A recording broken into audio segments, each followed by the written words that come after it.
Blackstone presents Get Your Knee Off Our Necks, From Slavery to Black Lives Matter, edited by Bruce E. Johansson and Adebowale Akande. This book is read by Traber Burns, Adenrele Ojo, Janina Edwards, Kevin Kenerly, David Linski, Chris Abell, Lisa Ivory, and David Colacci. Introduction.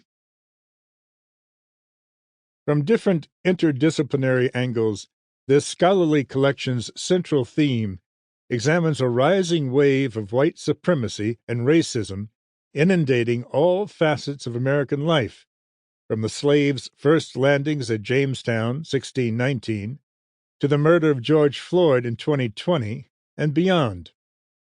We focus on contemporary murders in the United States, often of black men by police, along with historical context that ties these murders to past practices, such as lynching. Each murder is an example of what has come before and after. It is the why that we are after. Why, for example, was Ahmaud Arbery, a black man out for a jog, shot to death by whites? They had assumed that he had robbed an empty, under construction, home that he had jogged through.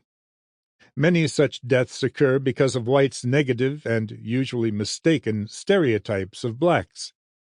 Once such a blunder has been made, it takes on a life of its own. For Arbery, as well as Floyd and many others, an assumed act of petty theft, or even merely running from an officer, can make a black man liable for summary execution. These are not incidental incidents. On an average of one a day, a black man or woman has been shot to death by police in recent years. We dissect the recent history of black-white relationships in the United States. For example, in Chapter 1, I Can't Breathe, Dying While Black in America, Today's Lynchings and Ending the Heritage of Slavery, we begin on the streets of America's inner cities with its jails and prisons, where, nearly without fail, young men come into contact, some for extended periods of time, with a vast criminal justice complex, the heritage of slavery. The slaves, one learns, were legally freed in 1865 by Abraham Lincoln. However, in our time, there are more young black men in prisons and jails than in colleges and universities. In a country that incarcerates, by proportion of population, more people. Sample complete. Ready to continue?